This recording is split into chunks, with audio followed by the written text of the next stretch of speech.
Depois do Sonic e o Flash simplesmente varreu o chão aqui com um monte de ninja figurante eita, Flash tá meio avantajado aqui no ar. Eles vão finalmente ter aqui que enfrentar o verdadeiro vilão desse arco todo. E você deve estar se perguntando, pô, mas quem que carambas é esse cara? Só pra vocês terem noção, o próprio Blash assumiu aqui que, sendo sincero, uma ameaça ainda maior do que o Garou está chegando. Tipo, o cara não deve ser pouca coisa, já que o Garou, tipo, ele era um pouquinho forte só, tipo, nada demais. E eu, além de falar aqui como é que tá sendo toda essa batalha dos dois contra esse cara, eu vou explicar o motivo também do porquê que ele ficou tão forte, possivelmente sendo aqui o vilão mais poderoso até o presente momento apresentado aqui no mangá. Tem o Boros também, que dá pra você dar uma consideração, mas ainda não foi nos revelado o quão forte é esse cara. Mas antes de tudo, obviamente, eu vou pedir pra vocês deixarem um like, se inscrever no canal que não é inscrito, ativando as notificações e também pra vocês comentarem aí embaixo o que vocês têm achado desses últimos capítulos de One Punch Man e se vocês querem que eu traga mais, já que é a primeira vez que eu tô trazendo One Punch Man aqui no canal, então pra mim saber se vocês querem mais e estão gostando, é importante deixar o like, que é assim que eu vou saber. Mas enfim, já começando aqui explicando do porquê desse cara ser tão forte, bom, basicamente eu vou deixar o Blast explicar isso pra gente. Ele fala aqui que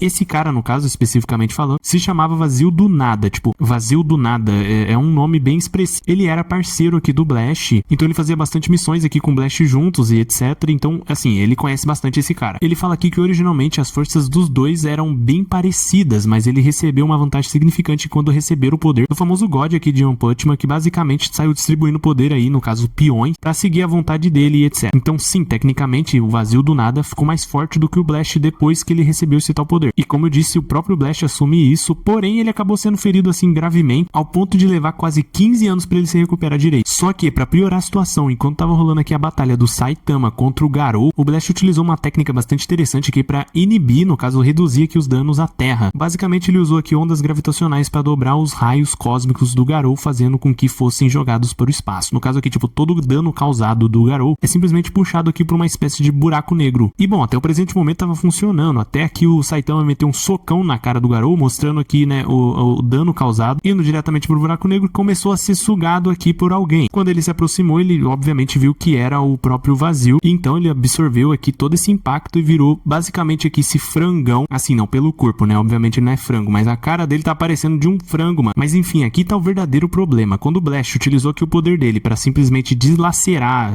desintegrar esse cara, ele simplesmente do nada dobrou aqui simplesmente o espaço, ou seja, o nada, que também faz referência ao nome dele, né, Vazio do Nada, tipo, nada a ver. E isso é o rindo aqui da cara do Blast, foi embora, desapareceu completamente. E pra ficar mais claro aqui a situação, o próprio Flash pergunta aqui, ele pode se mover através de dimensões igual a você? Então o Blast fala que sim. Então agora o Flash e o Sonic vai ter que enfrentar essa aberração cósmica aqui, que só pela boca dele já dá pra ver, né, por que eu falei isso. Mas continuando aqui a batalha do Sonic e o Flash contra aqui o próprio Vazio, basicamente eles descobrem uma coisa um tanto quanto interessante. Basicamente ele utiliza aqui manipulação visual, só que não qualquer tipo. A base delas são ondas psíquicas que quando chegam aqui no alvo, pegam a fonte do seu medo e a incorporam. E aí é o que tá engraçado, né, porque quando ele utiliza isso pra cima do Flash, basicamente ele vê várias mãos aqui tentando acertar ele, escrito morra, e isso basicamente nos lembra que poucos capítulos atrás ele tá voltando contra o Saitama, que basicamente acabou fazendo aqui a mesma coisa que ele fez com o Genos, e assim, apavorou pra caramba o Flash ao ponto de isso se tornar um medo dele bem recorrente. E assim, não é à toa que ele ficou suando frio pra caramba aqui, todo mundo olhando pra ele. E o Saitama entrou tanto na mente dele que basicamente quando o cara utilizou essa ilusão de mostrar um dos maiores medos, foi exatamente o que o Saitama fez com ele. Olha lá, ele suando frio. Meu filho, tá precisando de um lencinho aí, porque eu acho que você cagou nas calças. Aliás, um outro grande medo aqui que o próprio Vazio utilizou pra abalar o Flash foi mostrar o Sonic, no caso aqui, né, só a cabeça, só como distração, pra simplesmente atacar ele com o Kobo e botar ele pra dormir, que no caso foi só pra ele ter uma visão aqui, conversar diretamente com o God disfarçado de uma lembrança aqui do Sonic e o Flash. Só que, como nós sabemos, tem sempre um grande porém quando se encontra aqui o God em uma visão. Basicamente ele sempre estende a mão ou pergunta alguma coisa diretamente relacionado o que a pessoa tá pretendendo fazer, no caso aqui, né, na visão, e ao você aceitar meio que, entre aspas, o que o God tá falando ou concordar com ele, diretamente tocando nele, você recebe aqui, né, os poderes do God e meio que vira um peão dele. E enquanto isso, na cabeça do Sonic, basicamente o que ele tinha que fazer era comer aqui aquele pedaço de carne que não tinha feito bem pra ele. Se ele comesse, ele ia ficar mais forte, que não sei o que, só que ele rejeitou isso. E logo mais acordou, né, impediu aqui com que o Flash meio que se tornasse aqui o peão do God. E basicamente ele não fez isso só por pura bondade, né, até porque esse cara aqui é bastante egoísta. Ele só rejeitou todo esse poder que ele poderia ter basicamente só comido aquela carne, simplesmente porque a força do Saitama parece ser intangível. Porém, no Flash, ele viu uma força ideal que alguém pode ter e que agora ele pode persegui-lo, ou seja, ele pode ultrapassar passar esse cara. Ou seja, né, finalmente ele vai parar de encher o saco do nosso careca, que ninguém não aguentava mais, né? Inclusive o próprio Sonic, né? De acordo com ele, ele já perdeu pelo menos umas 14 vezes pro Saitama. Mas enfim, já finalizando aqui o mangá 237, os dois partem pra cima do vazio, que obviamente foi, assim, no mínimo 10 vezes mais rápido do que eles e já ia pegar ele pelas costas. Só que alguém mais poderoso aparece atrás e nada mais é do que o Black. Mete um putz de um socão aqui no vazio, jogando ele pra longe, salvando a pele desses dois aqui. E agora sim, finalmente encerrando esse capítulo, que agora no caso vai ser o Blast, o Sonic e o Flash contra o vazio. Só que esse cara aqui tá bastante upado. Mas enfim, comentem aí embaixo o que vocês acham, inclusive se esses três aqui vão aguentar o vazio, que está extremamente forte, ou se por acaso vocês acham que o Saitama que vai ter que resolver essa parada.